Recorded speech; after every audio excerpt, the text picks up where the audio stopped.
Good morning on this Sunday, November 6th, and welcome to the Georgia Gang. A harsh warning from Georgia's top election officials who continue to receive violent threats.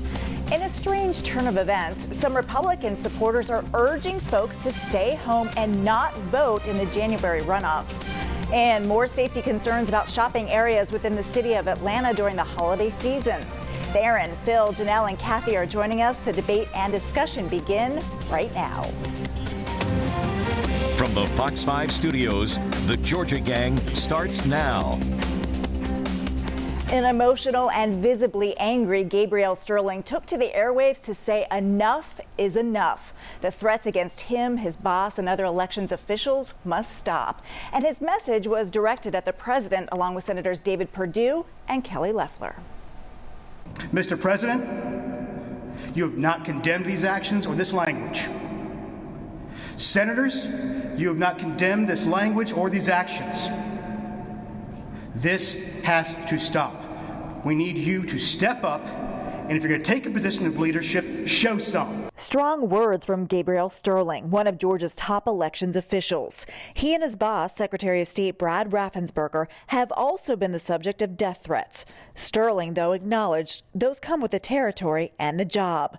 But Sterling said the threats went way too far this week. A 20-something tech in Gwinnett County today has death threats and a noose put out saying he should be hung for treason because he was transferring a report on batches from an EMS to a county computer so he could read it. Sterling is also urging President Trump to accept the results that he lost Georgia. It's time to look forward. If you want to run for re-election in 4 years, fine, do it. But everything we're seeing right now, there's not a path.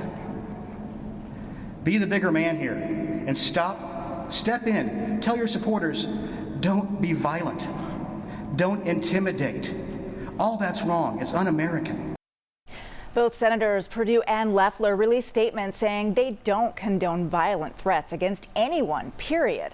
Loeffler also took a swipe, though, at the Secretary of State's office, saying she also condemns inaction and a lack of accountability in our election system process and won't apologize for calling that out. Phil, I want to start with you this week.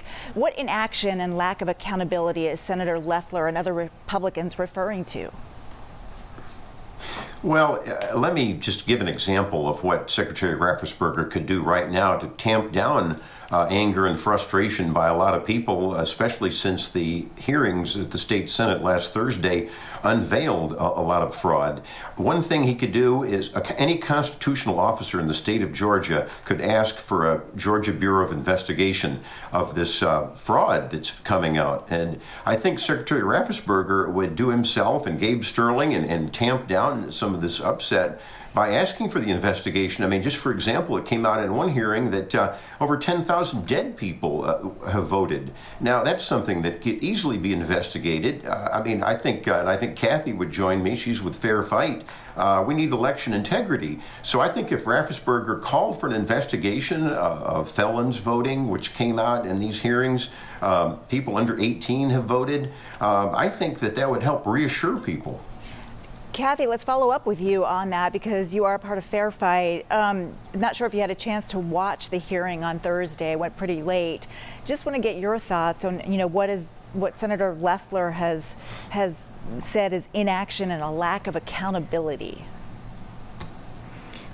Listen, Phil and I can always agree that we want to have fair and safe elections, but that's where it stops. There was no evidence presented whatsoever that there was one illegal ballot cast of dead people in another state, much less 10,000. And so Raffensperger has absolutely nothing to go on to even ask for an investigation of that sort. But he has investigated time and time again complaints that have come to him, even though they were specious, and come up with nothing. And so I just think the Government Oversight Committee hearing was an absolute boondoggle and waste of taxpayers' money. It revealed nothing and allowed Giuliani to come down here from New York and have some kind of little press show for himself. So, we can't be playing into the hands from outsiders. We've got to have a Georgia election with Georgia officials and move forward and work together to have good, fair, and safe elections. Janelle, I want to get your take on this because you're the honorary co-chair for the Loeffler campaign. Why not let President Trump fight the legal battles and criticize the Secretary of State? Why should she go after Secretary Raffensperger and divide the Republican Party? I mean, doesn't she need to focus on the issues in her race and really get Republican supporters to cast ballots? Well, what you stated was a response to Gabriel Sterling, so it was just her responding back. She's been really, really focused on her race. But when it comes to what's happening, I'm not sure if Kathy actually watched the Senate hearings, because I did, and there was evidence of some wrongdoing. Now, the question is whether or not it was enough to change the outcome of the election. That's to be determined, and we're leaving that up to the lawyers and to the powers that be. But we can't say that absolutely nothing happened. That's just absolutely ridiculous, because there are things that happened. I mean, that new video that's being circulated right now that came from State Farm Arena shows us that something happened. Whether it was wrongdoing or not will be determined, but something did happen, and that's where we have issues. You know, I too stand with Senator Loeffler that, you know, violence on any side is absolutely ridiculous. And we have to be careful as Republicans that we don't turn into the very people that we condemned during the whole entire presidential election. We're supposed to be the people that stand strong, that stand up for what's right and have some type of moral courage, but at the same time, make sure that we are not operating in violence as well. So if you're those people, you have got to stop. That's absolutely ridiculous and amounts to absolutely nothing. Darren, let's over to you, because I want to talk about this video. I think Fulton County elections officials have debunked this idea about it, and they're actually in the process of recertifying their votes yet again. What's your take on all of this? Well, we also got to add, Lori, that the Secretary of State's office did investigate the video that was referenced by Janelle, and they saw no wrongdoing. And so now they're going to investigate it again, and I believe the outcome will be the same, which is there was no evidence of voter fraud being committed. But I also want to go back to something, Lori, that your piece really highlighted, and that is what Gabe Sterling told us. Gabe Sterling probably revealed something to a lot of us that we did not know, that we had election workers being threatened. Now, we knew about the inappropriate, explicit text messages that Secretary Raffensperger's wife was receiving, but for him to call out these two U.S. senators to condemn the violence, condemn the rhetoric, had he not done that, would the two U.S. senators ever would have come out before Donald Trump's visit to Georgia on this weekend? And so while Gabe Sterling is probably receiving a lot of praise and criticism, I think what it revealed was the extreme and dangerous sort of world that we're living in right now, when you have the president and his lawyers coming to Georgia with this baseless claims of voter fraud. And so I join Janelle, and what we're saying is that if people are out here trying to harm people, death threats, you know, leaving nooses, that cannot be tolerated. I agree with Gabe, it's un-American. And so you did have some Republicans this week, though, come out, former Governor Nathan Deal, former U.S. Senator Saxby Chambliss, former Congressman Bob Barr, all sort of say, hey, we want to condemn this type of behavior, and they spoke out. I just hope that more Republicans will join them as we continue to turn the page and move forward with this election. Phil, this week I thought we saw Lori. I'll let you follow up, and let me ask you this too. We saw a really strange turn of events. I mean, some of President Trump's supporters attended rallies where folks like Lynn Wood and Sidney Powell were actually telling members of the crowd to stay home and don't vote because the system is rigged. What is your take on that? Right. I want to address that, but I did want to have a little debate moment with Theron, because on Friday morning I was listening to Rick Barron, who's the elections director for Fulton County, and Rick Barron admitted during a Board of Elections meeting that no observers were present at State Farm Arena during those controversial hours when observers had gone, and these are GOP observers and witnesses, and the media was gone, and that's illegal right there. And so I still say there ought to be an investigation called by Raffensperger. But to your point, you know, there's always some crazy talk on both sides of the political spectrum, and that was just crazy talk for people to say, oh, we don't like the system, so don't vote on the January 5th runoffs. I think Georgia still is a center-right state politically, even though Trump came up 10,000 short supposedly on November 3rd. But I think that the crazy talk is not going to be listened to by most Republicans and a lot of people in the center of the political spectrum who are disappointed with the radicalism of the two Democratic senatorial candidates. But Kathy, when Stacey Abrams did not concede the race to now Governor Brian Kemp 2 years ago, she did the exact opposite and told her supporters the only way your voices can be heard is at the ballot box. And a message that we heard over and over again. It was a much different strategy, and it obviously worked.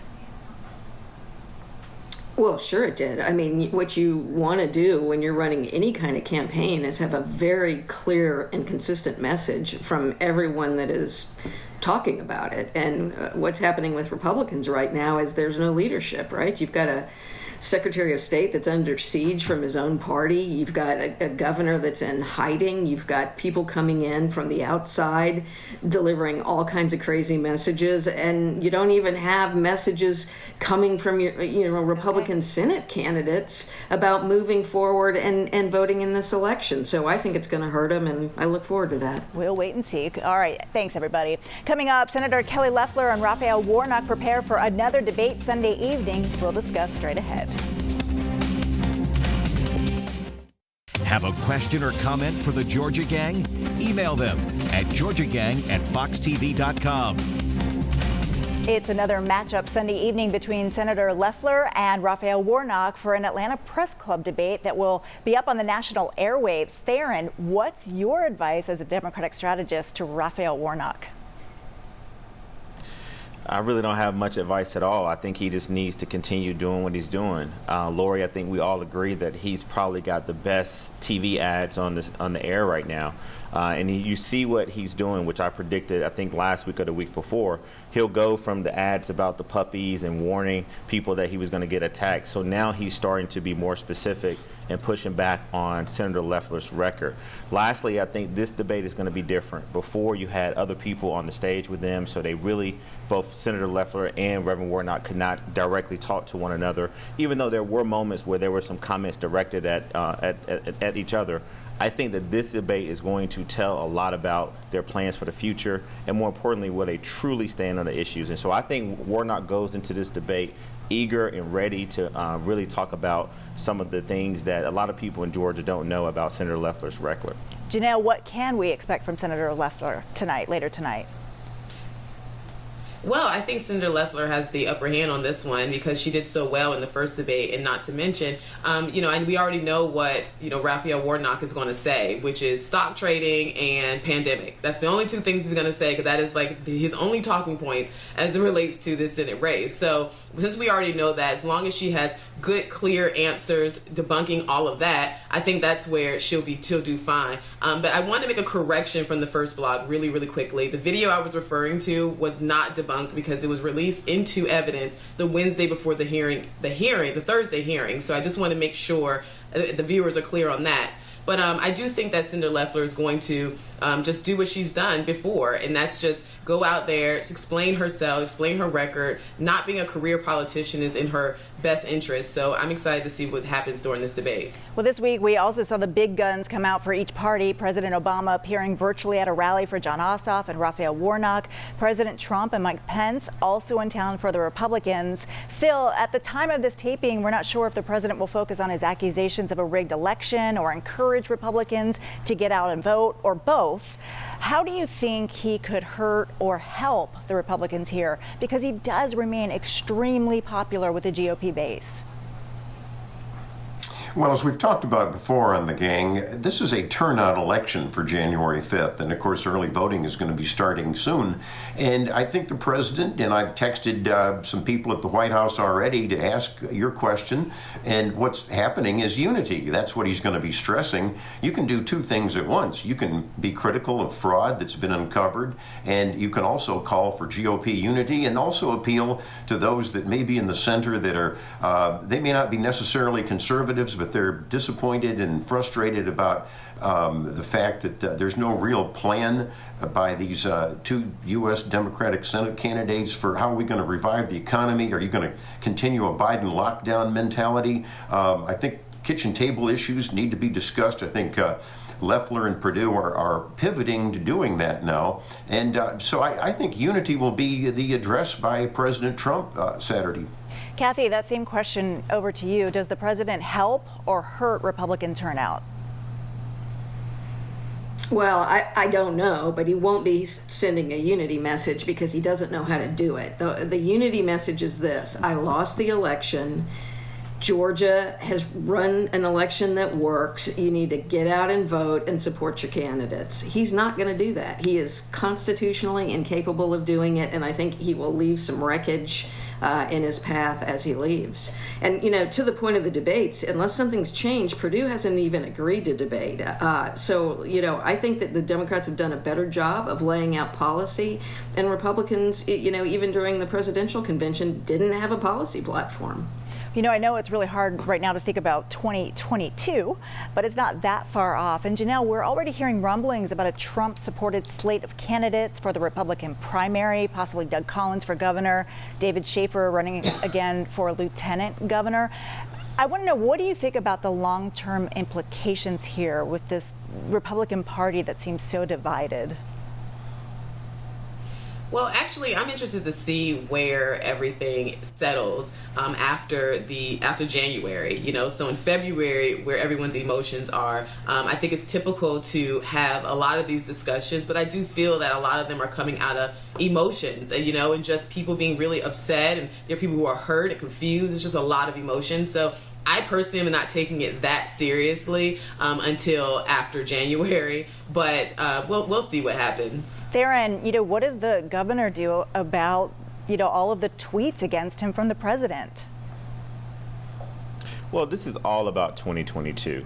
If you look at what's really going on in the Republican Party right now, is that people are preparing for life after Donald Trump being the president. And so you have a governor right now who had to go on national news and say, look, the president, I've had some battles before, but I appreciate his enthusiasm and all that he's done for Georgia, right? But the president flat out said that he wished he had not endorsed him. And so when have you seen, that happen before, where a president on his way out has been so destructive? But this is all about a proxy war that is going on in the Republican Party right now, and Republicans are trying to prepare what does life look like after Donald Trump. And what Donald Trump is doing, which I agree with Kathy, he's going to do when he comes this weekend, is that he is trying to basically rally up his supporters who are Trumpsters, who are not necessarily loyal to the Republican Party because they think a lot of the Republican Party is too much of the establishment. And so ultimately, all of this back and forth is preparing for life after Donald Trump on January 20th. All right, we'll leave it there. Coming up, a brawl at Atlantic Station leads to major concerns about crime in Atlanta, especially in and around shopping malls and shopping areas. Join the discussion on the Georgia Gang Facebook page and watch past episodes on the Georgia Gang YouTube channel. Atlanta police say hundreds of teens gathered at an Atlantic Station outside of a bowling alley, a chaotic scene as many of them started fighting and throwing punches. This as the city is facing its highest number of homicides in more than 15 years. Kathy, we're seeing an increase in crime at cities across the country. You ran for Atlanta mayor. You were city council president. I know we talk about this every week, but is there anything that can be done now? In the immediate moment, I'm not sure that there is. We are seeing this problem all over the country, and I think mayors are trying to grapple with this. I think for here in Atlanta, I think, again, trying to move forward on securing a permanent police chief and really sitting down and having the mayor lead with reforms. You've got some council members that are trying to piece this together, and it's not going to work. Just separate policies are not going to address the police problems that we have. But it's a bigger problem when it comes to youth, and when it comes to guns, and when it comes to violence. And those are going to take some separate kinds of interventions in the community and schools, and then on the properties themselves, in terms of trying to make sure that we're spacing people out and not letting crowds get out of hand. Phil, I know you want to talk about this. Right. Well, I know there's a lot of anti-police sentiment in City Hall in Atlanta, and it's a shame because it comes right from Mayor Keisha Lance Bottoms, and I'm tired of her spokesman always saying, well, other cities have this problem. Well, no, I think as we tape, we have 137 now killings. We're on a par with Chicago, which is an outrage. It's an embarrassment to the state of Georgia. It's a drag on people coming here for tourism and conventions.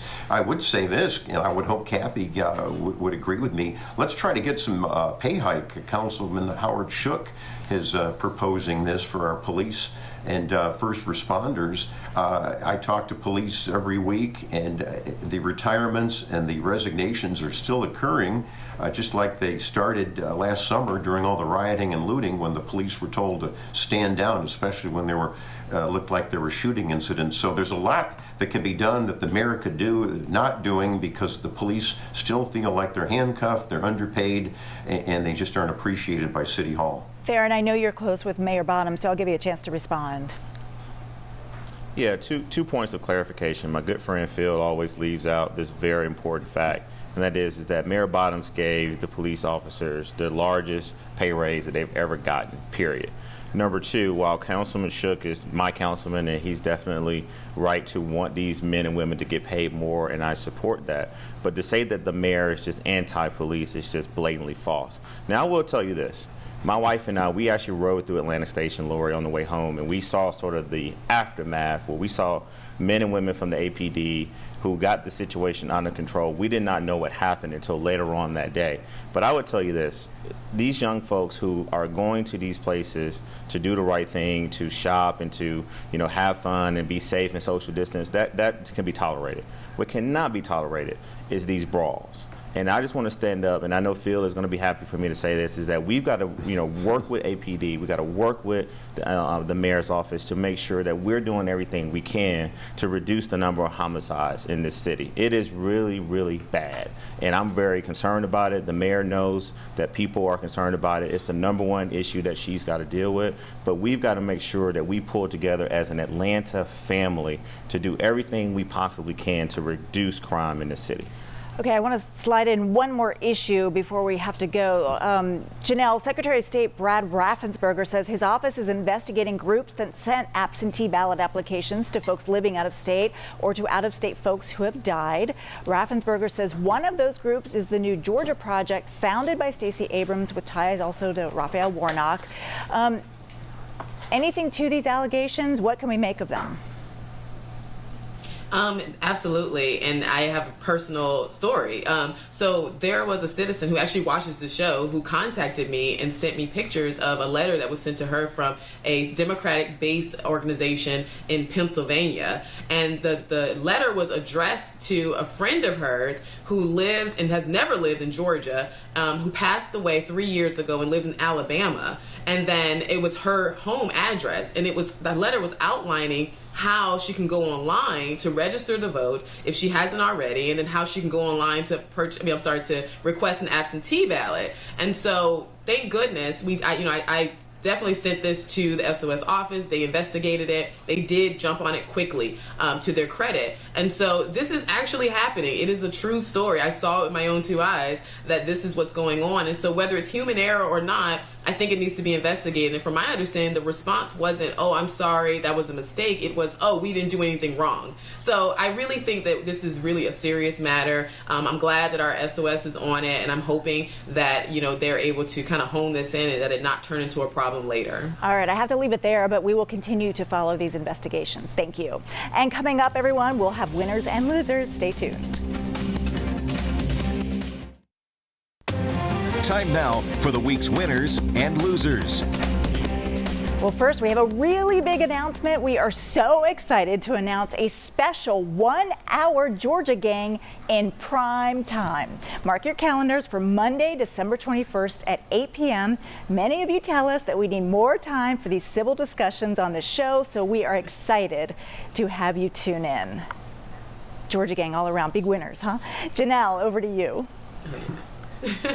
Awesome. I'm so excited. And personal thanks to every one of our viewers. Each and every one of you are so appreciated. Lastly, I just want to remind everyone to please be sure to tune in tonight to the debate between Senator Loeffler and Raphael Warnock. It starts at 7 p.m. And then immediately following that, I will be on the next Revolution with Steve Hilton at 9 p.m. on the Fox News channel. So for the entire show, so hopefully you can tune into that. And lastly, my loser is Nora Cyrus, Miley Cyrus' sister, for making a very derogatory statement towards Candace Owens. I'm not going to repeat it, but it starts with nappy, so we'll just leave it there. There's just no unity in any of this, so let's, racism on any side should be just totally condemned. Times are running out. I got a minute 15, Theron. All right, first of all, I want to remind everyone to register to vote Monday, December 7th, if you haven't already. Secondly, I want to give a big shout out to Congressman David Scott, who was appointed chairman of the House Agriculture Committee this week, so he's a viewer of the show, so big shout out to Congressman David Scott. And then also, I want to give a huge shout out to the men of Alpha Phi Alpha Fraternity Incorporated, as we tape today as our Founders Day, and a big shout out to Alpha Phi chapter at Clark Atlanta University for winning Chapter of the Year. 45 seconds, Kathy. Real quick, I'll just make a winner. Delta Airlines. I think they're being incredibly creative and innovative as they find ways to get people back on planes and off planes safely into foreign lands. As soon as they lower the prices, I'm going to start buying tickets. All right, thanks for being quick. And Phil, finally, over to you. Rick Barron, Fulton County's elections director, my loser. I think I called for him to be fired 2 years ago. I still stand by that. There's still too many mistakes and fraud. All right, and I will say Sean LaGrua, Governor Kemp tapped the Fulton County Superior Court judge to the Georgia Supreme Court. Congratulations, Sean, and that is so well deserved. And thank you all so much for joining us. We will see you again next week.